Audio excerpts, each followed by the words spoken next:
All point of views expressed on Shop Talk 360 are solely the point of views of the individuals and do not represent any company, organization, or group.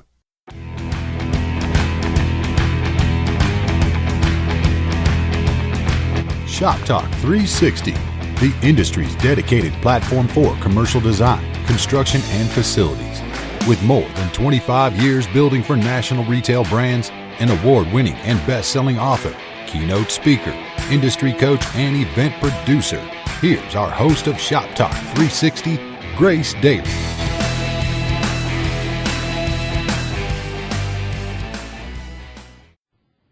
Hey, Shop Talkers.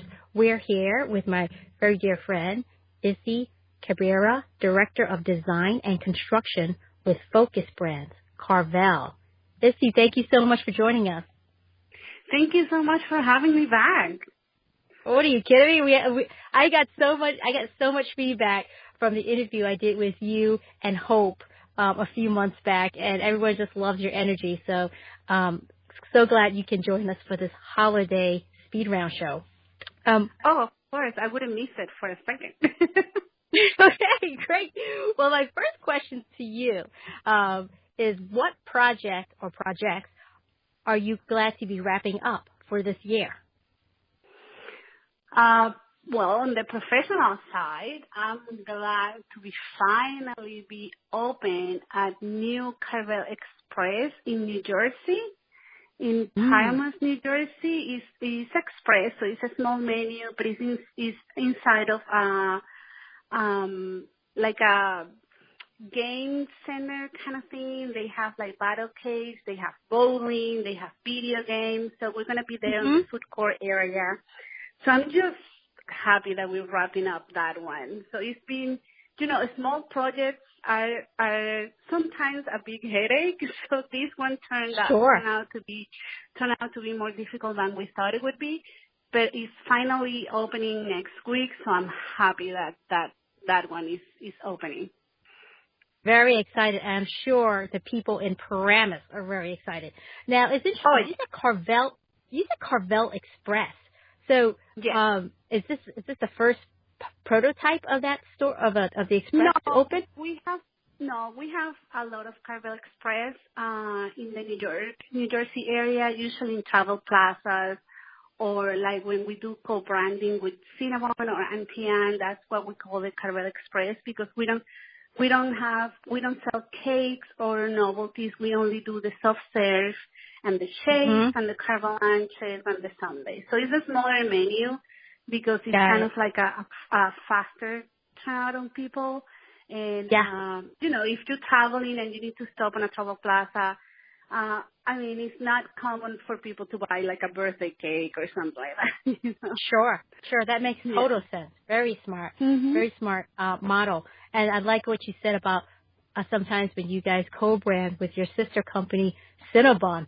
I think if I ever came across a location between Carvel and Cinnabon, I would be in a little bit of a dilemma because I love both of them. Yeah, that's my husband's situation too. He doesn't know what to do, so we ended up always getting both. So it's kind of like, oh my God, it's not a good situation. Okay. Now, next question. What industry trends are you noticing for the first quarter in the new year?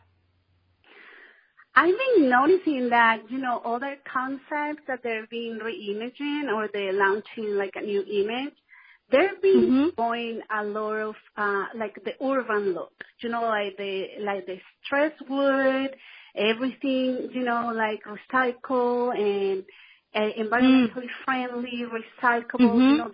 They're using local artists for the decor, which I think is amazing. For restaurants, for example, for our sister brands, restaurants, McAllister and Moe's and Slavsky's, they're going into organic, like local ingredients and clean labels, and I think that's going to be big in 2017 for a lot of QSR. Yeah, very, very cool. I love that. And you're right. I do see a lot of the trends with the environmentally conscious designs, the reclaimed wood and it's definitely very interesting, and we'll continue to watch that trend. So I'm going to be keeping my eyes open for your brands at Focus Brands. Oh, yeah. Very cool. Now here's a question for you, Izzy. Whether it's business related or personal related, you can interpret it the way you like. What's the top item on your New Year's resolution list? Well, professionally, on the top of my list will be to keep growing and learning. That's that's always the goal, and to learn more about other areas that I'm not familiar with. Like sometimes you get called into those meetings to just to get your point of view and kind of like, okay, well, I'm not sure if we're talking about the same, but I think this is the way that I will approach it and stuff like that. So, keep learning and growing in other areas that is not your own. That's always on the top of my list. And on the personal side of things, my goal will be to keep working out because I've been doing it for the last, I think, 3 months in a constant manner. So I realize that I have more energy and that I don't get tired and I'm not that stressed. So even if I just do like 10, 15 minutes, that really helps me to keep up with the rest of my day. So I'm trying to do that. That's a great New Year's resolution. I'm sure many folks, including myself, have that. So that's awesome. More power to you. And to share what you mentioned earlier from a business aspect, I think it's wonderful. I wish more of our folks in construction and facilities and design, I wish more of the folks in our industry would stretch out more and learn learn more about the different facets of the rest of the business, because it's so important, not only for their own self-growth, but also for their continued success and possibly do even a better job. So very cool. Exactly. Now, this is one of my favorite questions, and it is, if you could give a special gift to our industry for the holidays, what would it be and why? Oh my God. I really thought about this question, and the thing that it keeps coming back to my mind is like, if we could have a manual and how to not take criticism personal. If, because it's so hard sometimes, because especially on the design, in the construction part, I mean, this is, you pour your heart and soul into that, and then sometimes criticism can be really harsh, and it's very difficult not to take it personal. So if you can have a book and say how can not take it personal and move on, that'll be fantastic. Wow, thank you so much for sharing that, because I know that it's, as human beings, human nature, we all have a lot of pride in what we do, and it's not uncommon for us to take criticism or even constructive criticism well. So, yeah, I think I could probably use that book too. Okay, very, very cool. Now, lastly, please feel free to give a shout-out for the holidays to someone special in your life. Well, on the professional life, we have to be my team, my Cabrera ice cream team. My work wouldn't be what it is right now without their support and their encouragement. And, we've been through very, very happy times, and we've been through very, very sad times. So they are super amazing, great people to work with. And on my personal side, I just have to give a shout out to my awesome husband, because, I travel a lot, and we have dogs, and, I know you have quite a lot of rescue dogs. Yeah, we're very involved in rescue dogs, so I couldn't travel the way I traveled without the support of my husband. So Aww. I think I'm going to keep him. He's a good one. Well, that is awesome. Thank you so much for chatting with us and sharing your holiday cheer, and wishing you an awesome Christmas and New Year's ahead. And I'm looking forward to chatting with you again in the new year. Me too. Merry Christmas to you and Happy New Year. And I'm excited to see you soon. You got it. Thanks, Izzy. Thank you. Hey, Shop Talkers, welcome to our SpeedRound holiday show. Very excited to have my very dear friend, Thomas Mitchell, who's a Senior Vice President with FM3IS, joining us. Thomas, it's been too long since we chatted, my friend. Oh, yes, ma'am. You are so correct. It has been too long. It's good to hear your voice again. It's great to hear yours, too. And by the way, I got to tell you, like I've told you before, and all my listeners know this, every time I chat with you, I learn something new. So I'm excited to be interviewing you now real quick. Now, my first question to you is, what project are you glad to be wrapping up for this year? Well, I know what project I had hoped to wrap up by this time of the year, but unfortunately, it seems it's going to trail into 2017. We are doing something that's a little atypical for a normal facility management consulting firm. We've been asked to do an organizational diagnostic of a government agency, in this case the City of San Antonio, who's seeking to move about 1,400 people from different work locations from around the city downtown area into a central location, into a renovated building. Wow, that's quite a project. 1,400 people. Yes, ma'am. Now, fortunately, I guess in this case, we're not addressing the design and the programming aspect of the project. We could, but that's not why we were retained.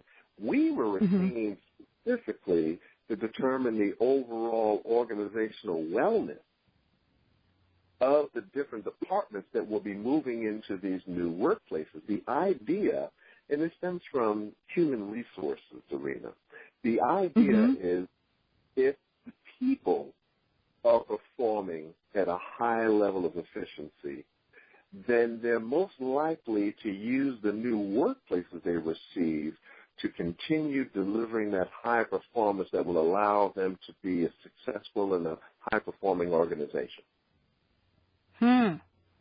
Wow. So I'm sorry, go ahead. No, I'm sorry. I mean, so you're going to be working with 1,400 people. Well, not every single one of them. Part of this process includes using something called an organizational diagnostic questionnaire. And we go through statistical sampling. So I don't have to get a response from all 1,400 people, but I do need to get a large enough sampling of the 1,400 in order to be able to provide empirically valid and measurable recommendations. Okay. Very interesting. Yeah, that sounds like a huge endeavor, especially when you're working with a city organization, I believe you said, for San Antonio. Yes, ma'am. Yes, ma'am. And here's where the thing gets kind of interesting, but it falls in line with what you and I are familiar with when it comes to traditional facility management. Every organization should have some type of strategic plan. And ideally, every single department that's part of a larger organization will have a strategic plan that supports the accomplishment of the overall corporate strategic plan. The questionnaire that we use to determine the overall wellness of the organization is asking people 35 very simple questions. One of them is, do you know what the vision and the mission is of your organization? The idea is if the people know where leadership is going, then the people are likely to be inspired by that leadership because they have a common understanding of their future desired state. If the people know the direction that the organization is going, then how do you know that the work that they're doing is going to be producing the results that will help that organization accomplish its department goal? And, of course, these departments come together to fulfill the overall organization goal. And in this case, the overall organization is the City of San Antonio. Mhm. Wow. So we can have people move into brand new workplaces, ergonomically correct, wonderful lighting, climate controlled, and you can even have adjacencies of the spaces. Say accounting works adjacent to finance. But if the people internal to these organizations aren't aligned in providing services that meet the objectives of the accounting department and the finance department, then regardless of how well you design this space, that organization won't be very efficient and won't be very effective. So we're actually getting into the human behavioral part of facility management. Not something, as you know, that we delve a lot into, but it's an inherent capability that needs to be addressed if you want your clients to be satisfied with the new workplaces they receive. Absolutely. You know, it's always so interesting chatting with you because you're always working on something new, and this definitely stretches. It's not typical in the facilities world to be stretching in, kind of overlapping into this HR type of role. So that's very interesting. And it's so important to really kind of take that pause and ensure everyone is, to your point, aligned with the company goals and with the same vision. Because I think it's just human nature. We get so busy, we can lose sight of the goals, or the goals change, and maybe it's not embraced, or maybe it's not communicated. So, wow, that's very interesting. I want to hear a follow-up on this, perhaps first quarter next year when this is wrapped up. I hope so. The project was only supposed to last 2 months, but since we are talking about humans, it's taking a little longer. Admittedly, one of the challenges we've run into is people know that they're going to be moving into new workplaces, and you've been through this drill. A lot of people have their own preconceptions on whether the new space is going to be better than the old space, and some folks are so concerned that they don't want to lose square footage compared to what they currently have. So even taking this questionnaire, 35 questions, and it literally deals primarily with strategic planning, there's a lot of people who are a little hesitant on completing the questionnaire because they think the information might be used in order for them not to have as much space in a new place. Hey, you know what? And you said it perfectly, Thomas. It's humans we're dealing with. It's human nature. So, wow. Very, very interesting. Yes, it is. But it's been fun, though. I've enjoyed it. Like you said, this is on the fringe of what we traditionally do within facility management. Normally we have HR people who handle this aspect of the organization. But as you know from your many years of being a practitioner, many people are inclined to blame the new workplace for the lack of efficiency that was supposed to be gained by getting into these new configurations, whether they're open offices, collaboration spaces, without recognizing that it's actually the people that makes an organization perform well. The facilities are just enablers of their ability. But let's find out their overall wellness in terms of their alignment with the overall organizational mission. And if they're aligned, then they can absolutely make the best use of these new spaces. And I applaud the city of San Antonio for investing time to determine the overall wellness of the organization before they move all of these people, 1,400 people, into this new workplace. Absolutely. Yes, they're taking that pause to work with their folks. And I think it's just so cool that, especially with your background in facilities, having been a practitioner, you've got like both sides now. You've got everything, you know, the whole kit and caboodle, because you do recognize what's required for an actual physical move. So that must obviously help your endeavors as you work with these folks.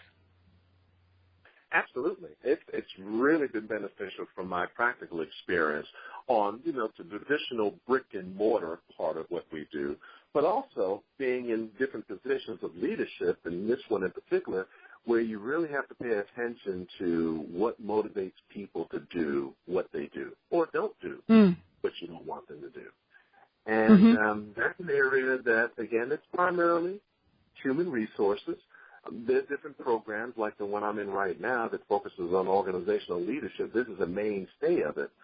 But I think you said, well, this is French, and we typically don't involve them other than employee relations. But when it comes to really getting into motivating folks based on their behavior, and in this case, how well they understand the vision and the mission of the organization, it can be easily overlooked. Okay. Well, I'm going to be very interested to hear the outcome. So we'll definitely have to circle back to you for a second interview. Yes, ma'am. Looking forward to it. Okay. Now, next question. What industry trends are you noticing coming up for the first quarter in the new year? I wish I could say I knew. I haven't seen anything that popped up on the radar screen that was out in the fringes, and all of a sudden, okay, it's red hot now. This is the flavor of the quarter. I haven't seen that yet. I have noticed that there's more of a concentrated effort in trying to reduce the erosion of the loss of workforce competency within FM organizations. And that's been around for a while now. As you know, the average age of a competent facility professional, according to IFMA, is between age 49 and 52. And at that rate, we're going to be losing about 50% of what we recognize as being competent facility professionals in about 10 to 15 years, based on the time of eligibility. IFMA is also identifying an interesting statistic. As you know, IFMA is the largest of all of the professional associations. IFMA has about 24,000 located across the planet. And right now, only 8% of IFMA's membership is age 35 and below. Now, of course, 24,000 is nothing compared to an industry that has hundreds of thousands of members located in every single continent. But it is an indicator, because right now, the Generation X, the Generation Y workforce component doesn't necessarily recognize and embrace the value of an affiliation with a professional association. Why should they pay a monthly due to be a part of something like an IFMA? Now, I can tell them that you benefit from such a relationship because of the networking opportunities, because of the education that's being provided, because of being able to get with like-minded professionals just like you, dealing with the same challenges and opportunities no differently than you, and maybe doing some cross-pollination. But I'm speaking to them as one of those people that falls into that demographic that happens to be the average age of a competent facility professional. Young people don't necessarily see this perspective just yet. So there are some organizations that are very concerned that as their workforce continues to age, who's in the bullpen, so to speak, that can now step up and take over when these individuals eventually switch. You will know my favorite phrase, switch from vocation to vacation. Yep. So I've noticed that there's some partnerships going on between certain firms, certain universities, and certain professional associations to establish a pipeline so that now they can have direct access to that next generation of FM professionals where they can develop those relationships, they can turn into internships, and perhaps job employment after they graduate from their university. Yep. And yes, to kind of embrace the new the next generation of FMers.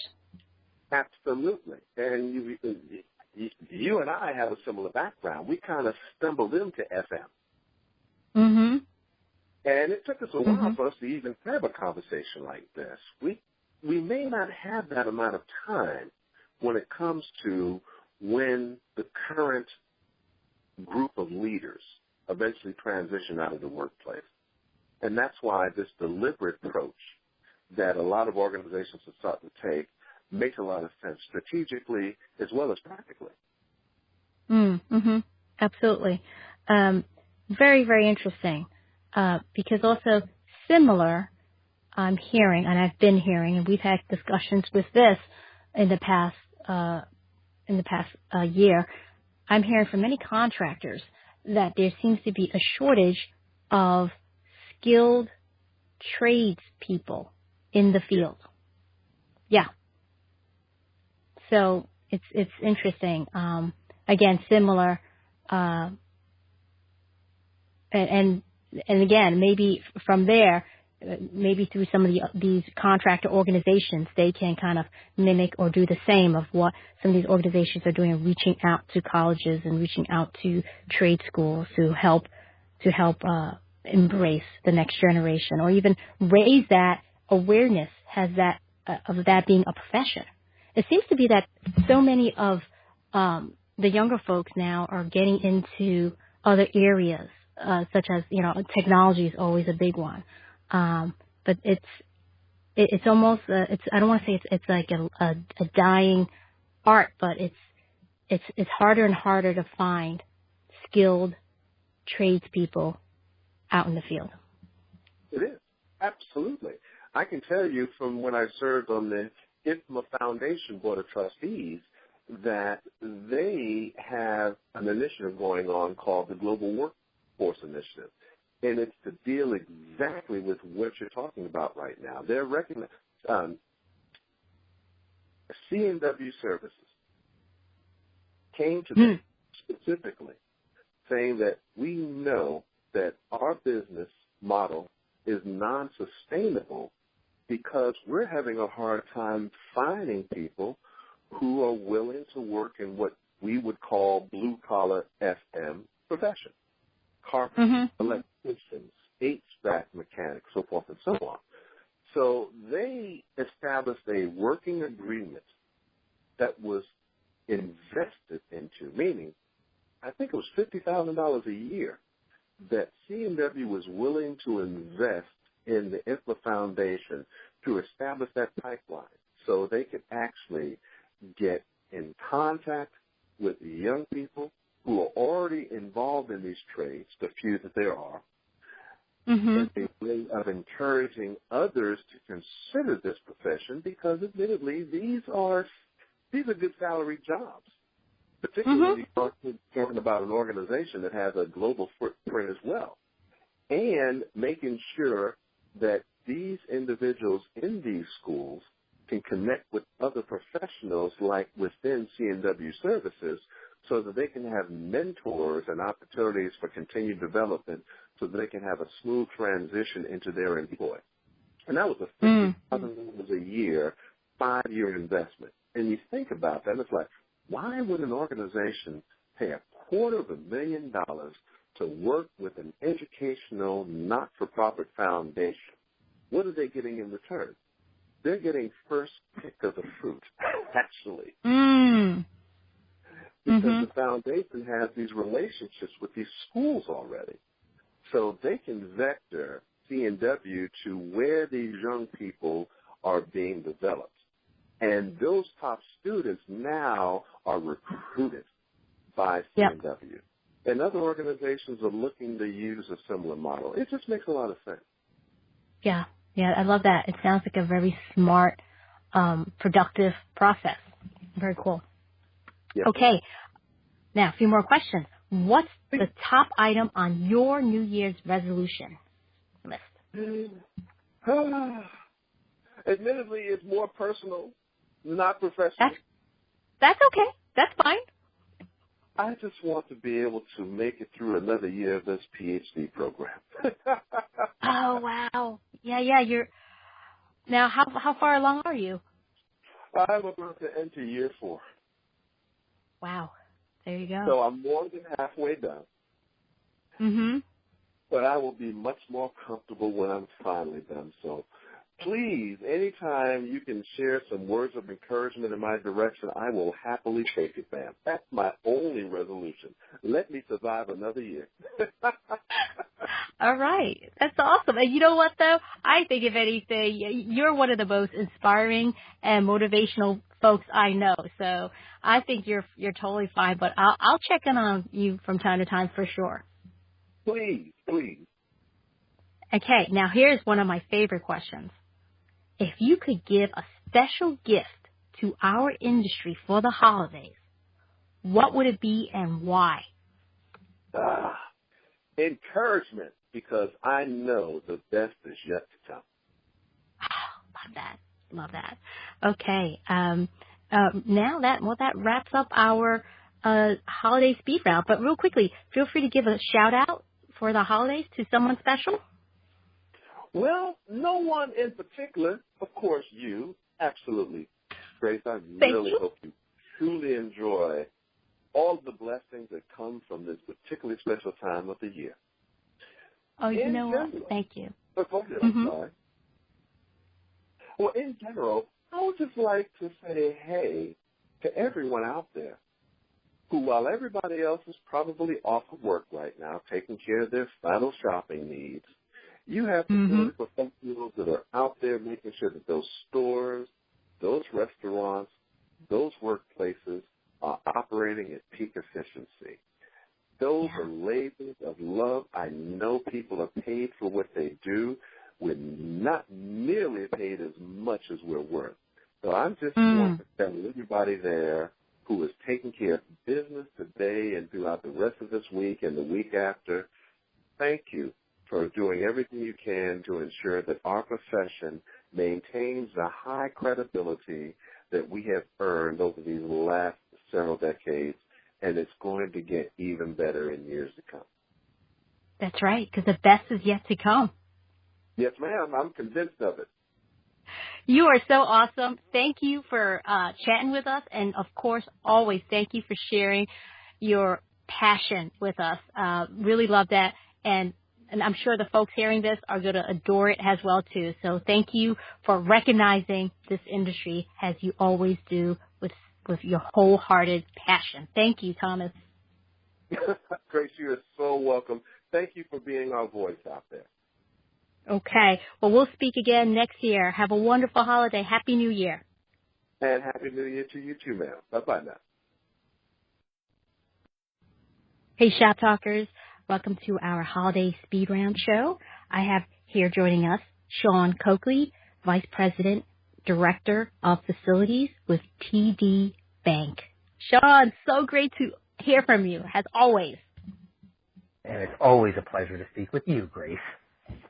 So very excited with your new endeavor, by the way. Congratulations. Very, very cool. And we'll have to chat at another time, the difference between the banking industry and retail, and if there is a difference. But I think that'll be kind of a cool show. Yeah, definitely. Okay. So we'll circle back to you on that after the New Year's. Okay. So my first question to you in this holiday speed round: what project or projects are you glad to be wrapping up for this year? Well, it was an unusual year for me because I spent 7 months in a job search. So I suppose off the top of my head, the project I'm most happy is complete is I found a job. But I think more recently I'm wrapping up my first 90 days at TD Bank, and it's been a whirlwind. I am so happy to be there. It is a phenomenal place to work. I am surrounded by talented people who are really passionate about what they do, and there's an underlying culture of it all moves forward to what we do to create, an amazing wow experience for our clients. And you can see that everyone is actually working toward that goal in what they do from far and flung departments and responsibilities, but it's all under one focus, the client. Very cool. Now, and if I recall, I think TD Bank was one of the first banks to really adapt more flexible hours. I think you're correct about that. We're open, depending upon market, 7 days a week. Our tagline is America's most convenient bank.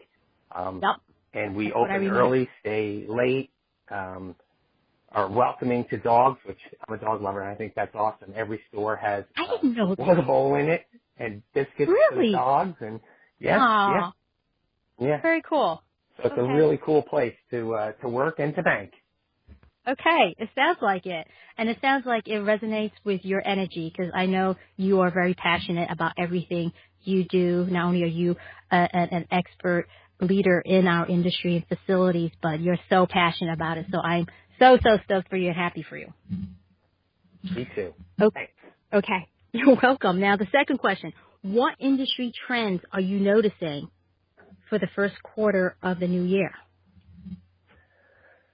I don't know that I'm certainly noticing the trend that we have all the time, and that's spend less money, and do more.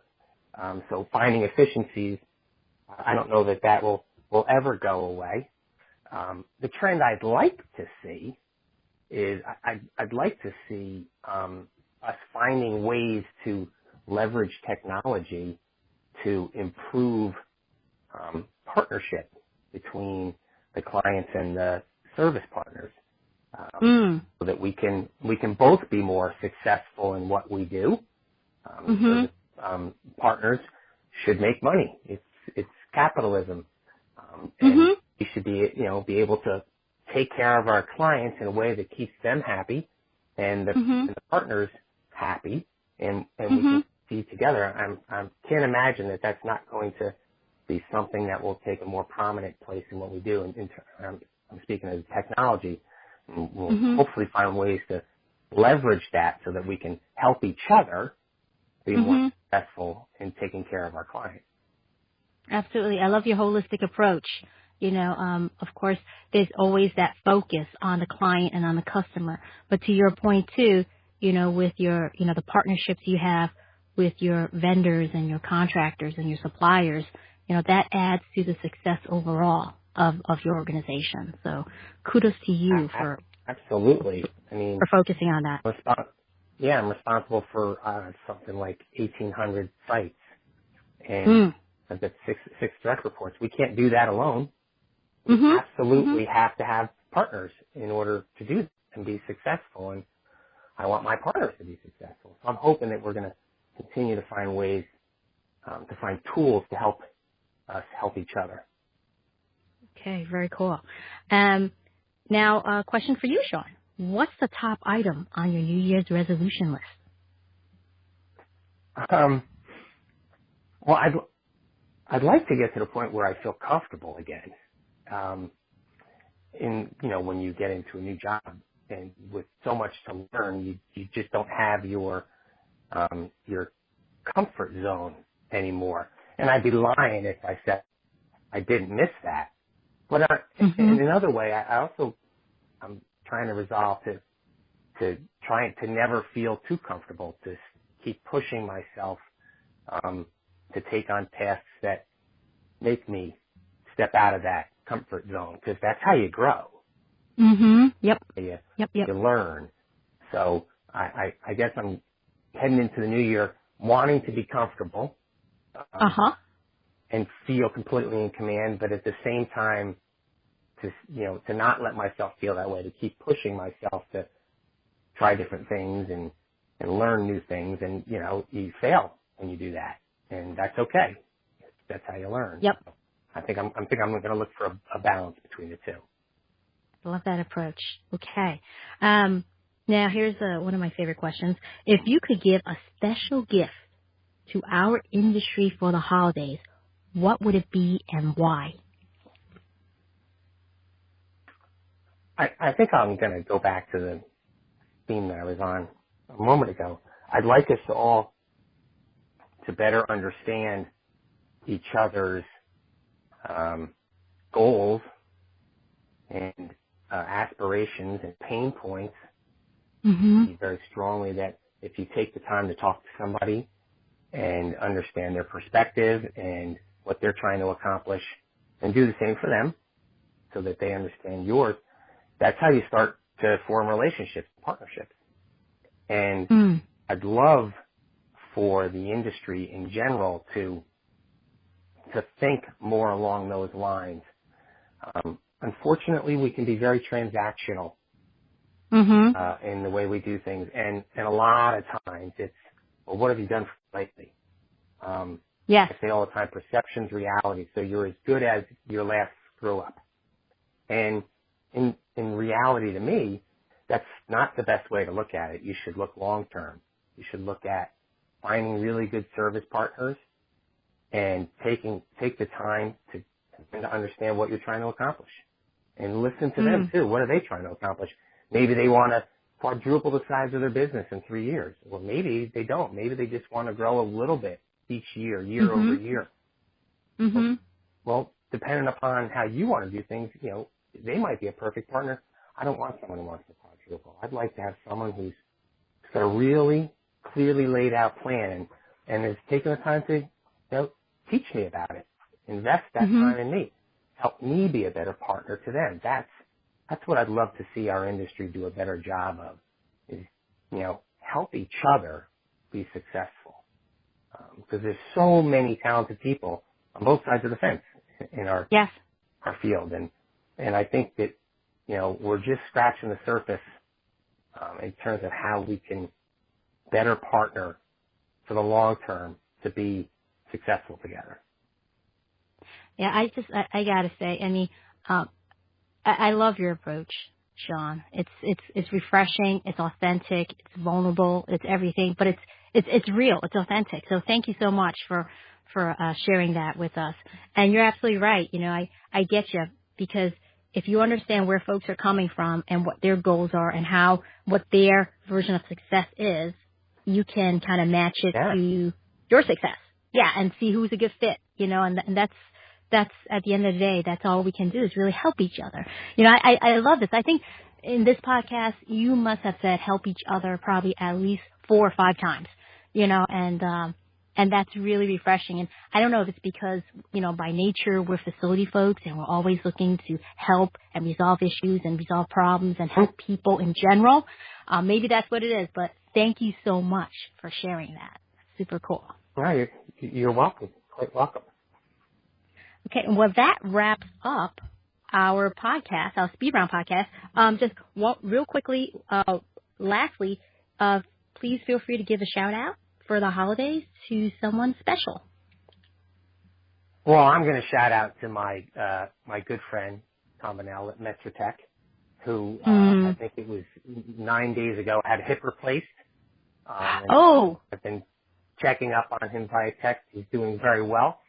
But we wish him well. He's just a really good guy and someone that I admire.